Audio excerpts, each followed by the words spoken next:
என்னவா இப்போ இன்னைக்கு இலையில பரிமாறிட்டு இருக்கிற சாப்பாடு? எல்லாம் ஒரு காரணமாக தான். என்ன இன்னைக்கு வந்து ஈட்டிங் சேலஞ்ச் வைக்கலாம் அப்படின்னு சொல்லிட்டு. உங்களுக்கு 2 பேருக்குமா? ஆமாம், அதனால ஈட்டிங் சேலஞ்ச் வைக்கிறதுக்காக வந்து சாப்பாடு தயிர் இல்லை. தயிர் இல்லாமையே சாப்பிட்டுக்கலாம். அப்புறம் இதுக்கும் சேலஞ்சா சின்ன குட்டிக்கு? நானும் சாப்பிட்றேன் அப்படின்ட்டு வந்துச்சு. அது ஆஃப் ஆயிடுச்சு. நான் வீடியோ எடுத்துக்கோ போதும் கூட. சுகாஷ் நீயும் சாப்பிட்றிய சாமி சேலஞ்ச் வீடியோ? இன்னைக்கு வந்து நம்ம வீட்டில் என்ன ஒரு நாளைக்கு சுகாஷ் கூட சேலஞ்ச் வீடியோ போடணும். அப்படியே இருந்து அம்மா சொல்லிட்டு இருக்குதுல கம்முனரா சாமி. அது வேணுனே இல்லைன்னு சொல்றானே தான் கேட்குங்க.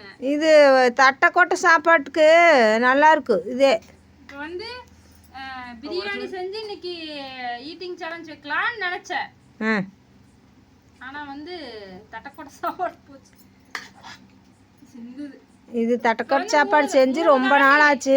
3 கரண்டி போட்டுக்கிறேன். அதே மாதிரி எனக்கு 3 கரண்டி சரியா? தட்டைக்கொட்டை சாப்பாடு செஞ்சு ரொம்ப நாள் ஆச்சு. சுகாஸ் உனக்கும் போட்டா?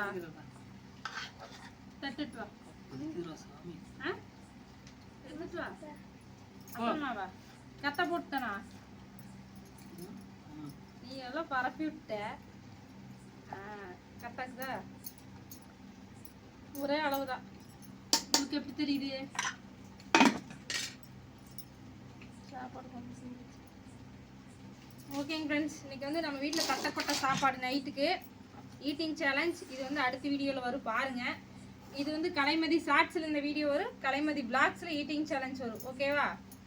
ஓகே, இதோட இந்த வீடியோ முடிச்சுக்கலாம். அடுத்து ஈட்டிங் சேலஞ்ச் தனியாக போடுறோம், அதை பாருங்கள். சரி சரி வாங்க நண்பர்களே, எங்கள் வீட்டில் தட்டைக்கொட்டை சாப்பாடு சாப்பிட்லாம். எல்லாருக்கும் இனிய இரவு வணக்கம்.